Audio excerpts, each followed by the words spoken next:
देश में one nation one education board, one nation one syllabus, one nation one curriculum लागू करने की मांग वाली पीआईएल पे कोर्ट में सुनवाई हुई है।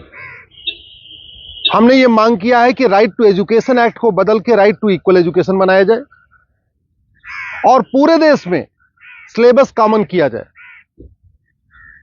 बंगाल वाला बंगाली में पढ़े, गुजरात वाला गुजराती में पढ़े, महाराष्ट्र वाला मराठी में पढ़े, तमिलनाडु वाला अपनी तमिल में पढ़े, लेकिन सिलेबस और करिकुलम एक समान होना चाहिए। फिजिक्स का, केमिस्ट्री का, मैथ का, जूलॉजी का, बॉटनी का, इंग्लिश का, हिंदी का, संस्कृत का, ये सारे सिलेबस कॉमन होने चाहिए पूरे देश में। और वो इसलिए जरूरी है क्योंकि सारे के सारे कॉम्पिटिटिव जो एग्जाम हो रहे हैं उनका पेपर एक हो रहा है। इंजीनियरिंग का एक ही एग्जाम होता है पूरे देश के लिए, मेडिकल का एक ही एंट्रेंस एग्जामिनेशन होता है पूरे देश के लिए, एनडीए का एक ही एग्जाम होता है पूरे देश के लिए।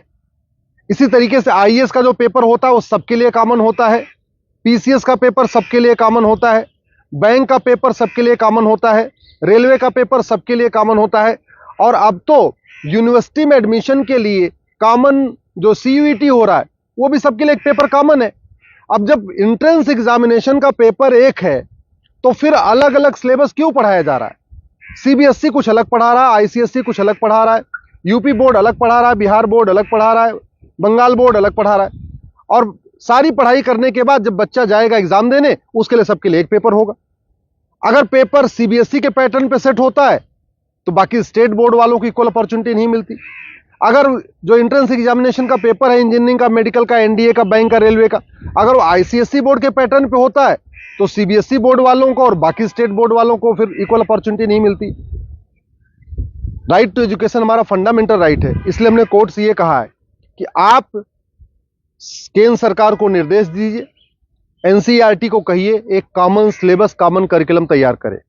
आज की डेट में जो नवोदय स्कूल है वो पूरे देश में उसका सिलेबस कॉमन है, जो आपका केंद्रीय विद्यालय है उसका सिलेबस भी कॉमन है। और अगर आप बाहर देखिए, अमेरिका में यूनिफॉर्म एजुकेशन है, चाइना में यूनिफॉर्म एजुकेशन है, फ्रांस में यूनिफॉर्म एजुकेशन है, जापान में यूनिफॉर्म एजुकेशन है, सिंगापुर में यूनिफॉर्म एजुकेशन है, रसिया में यूनिफॉर्म एजुकेशन है, दुनिया के कई देशों में यूनिफॉर्म एजुकेशन होता है, यानी सिलेबस करिकुलम सबका कॉमन होता है। हमारे देश में सिलेबस अलग अलग चल रहे हैं, करिकुलम अलग अलग चल रहे हैं। इसके कारण बच्चा कितना भी अच्छा हो पढ़ने में, बिना कोचिंग के वो इंजीनियरिंग क्वालिफाई नहीं कर पाता, क्योंकि वो यूपी बोर्ड का बच्चा कितना भी अच्छा हो एक्सपर्ट पढ़ने में, लेकिन पेपर जो सेट हुआ वो तो सीबीएसई के पैटर्न पे हुआ, तो फिर वो क्वालिफाई नहीं कर पाता। अल्टीमेटली उसको कोचिंग करना पड़ता है। और मैंने ये भी कोर्ट को कहा है कि ये कोचिंग माफियाओं के दबाव में ही वन नेशन वन एजुकेशन लागू नहीं हो रहा है। कोचिंग माफिया इतने पावरफुल है, इनका लगभग 5 लाख करोड़ रुपए का कोचिंग का बिजनेस है हर साल का। अगर वन नेशन वन सिलेबस हो जाएगा, कॉमन सिलेबस, कॉमन करिकुलम हो जाएगा और जो पढ़ाया जाएगा यही पूछा जाएगा, तो लोग कोचिंग नहीं करेंगे। जो मेहनती बच्चे होंगे वो अपनी पढ़ाई करेंगे और उसके बाद एंट्रेंस क्वालिफाई कर लेंगे। लेकिन ये कोचिंग माफियाओं ने ऐसा सिस्टम बना दिया है कि पहली बात तो वन नेशन वन सिलेबस नहीं होने दे रहे, वन नेशन वन एजुकेशन नहीं होने दे रहे, और दूसरा जो 10वीं 12वीं में पढ़ाया जाता है वो एंट्रेंस एग्जाम में पूछा नहीं जाता, जो एग्जाम में पूछा जाता है वो 10वीं 12वीं में पढ़ाया नहीं जाता। इसका मेन ये कारण है कि कोचिंग माफियाओं ने पूरे हमारे एजुकेशन सिस्टम को हाईजैक किया हुआ है। और दूसरी बात ये भी है, जो बुक माफिया हैं, पब्लिशर हैं, ये नहीं चाहते कॉमन सिलेबस कॉमन करिकुलम हो, क्योंकि अगर कॉमन सिलेबस कॉमन करिकुलम हो जाएगा और सिलेबस कांस्टेंट रहेगा, 2 साल 3 साल 4 साल तक वही रहेगा, तो फिर जो पब्लिशर है इनकी किताब कोई नहीं खरीदेगा, लोग एनसीईआरटी किताब खरीद लेंगे। जो एनसीईआरटी छापेगा अगर वही लोग किताब में स्कूल में चलाएंगे तो एनसीईआरटी किताब 100 रुपए की मिलती है, प्राइवेट पब्लिशर उसको 500-1000 रुपए की बेचते हैं। तो बुक माफिया नहीं चाहते कि कॉमन सिलेबस कॉमन करिकुलम हो, एनसीईआरटी किताब हर जगह लागू हो। कोचिंग माफिया नहीं चाहते यूनिफॉर्म सिलेबस हो, यूनिफॉर्म करिकुलम हो, वन नेशन वन सिलेबस हो। और स्कूल माफिया नहीं चाहते कि one nation one education board हो। सीबीएसई बोर्ड वाले चाहते हैं कि उनका सीबीएसई बोर्ड अलग से चलता रहे, जिससे उनकी दुकान चलती रहे। आईसीएसई बोर्ड वाले चाहते हैं कि उनकी दुकान अलग से चलती रहे। तो इसलिए ना सीबीएसई बोर्ड वाले चाहते हैं one nation one syllabus, one nation one education board हो, ना आईसीएसई बोर्ड वाले चाहते हैं। और इसका नतीजा ये हो रहा है कि आम जनता, आम बच्चा पिस रहा है इस पूरे माफिया राज में। इसलिए मैं कोर्ट से निवेदन किया है। कोर्ट ने केंद्र सरकार के शिक्षा मंत्रालय को और कानून मंत्रालय को 4 हफ्ते के अंदर जवाब दाखिल करने के लिए कहा है।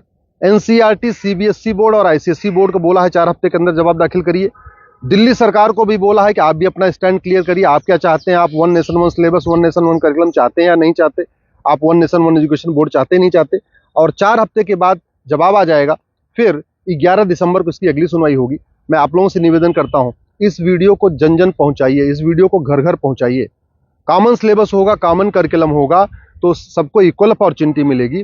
यूनिफॉर्म एजुकेशन से सबसे बड़ा फायदा होगा, जातिवाद खत्म होगा, क्लासेस खत्म होगी, भाषावाद खत्म होगा, क्षेत्रवाद भी खत्म होगा और जिहाद और मजहबी उन्माद भी खत्म होगा।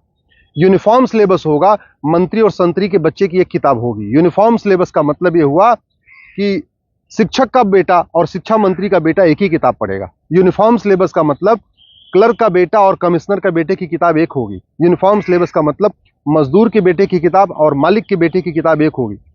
यूनिफॉर्म सिलेबस से वास्तव में भारत में समाजवाद आएगा। समान शिक्षा से ही भारत में शांति आएगी, समाज शिक्षा से ही भारत में समृद्धि आएगी, समान शिक्षा से ही वास्तव में भारत में समरसता आएगी। इसलिए मैं आपसे निवेदन करता हूं, समान शिक्षा की मांग करिए। समान नागरिक संहिता से 100 गुना ज्यादा जरूरी है समान शिक्षा। ये जो देश में आप देख रहे हैं ना, आतंकवादियों के समर्थन में रैली निकलती है, जिहादियों के पक्ष में लोग खड़े हो जाते हैं, युद्ध हो रहा है इजराइल में और रैली निकल रही है आतंकवादियों के समर्थन में भारत में। ये क्यों? क्योंकि यहाँ मैकाले शिक्षा चल रहा है, मदरसा शिक्षा चल रहा है और मिशनरी शिक्षा चल रहा है। ये मैकाले शिक्षा खत्म होनी चाहिए, मिशनरी शिक्षा खत्म होनी चाहिए, मदरसा शिक्षा खत्म होनी चाहिए, सीबीएसई आईसीएसई बोर्ड खत्म होना चाहिए। केवल एक देश एक शिक्षा बोर्ड यानी भारतीय शिक्षा बोर्ड होना चाहिए और वन नेशन वन सिलेबस यानी पूरे देश का सिलेबस एक समान होना चाहिए। उसी से भारत में शांति होगी और समृद्धि होगी।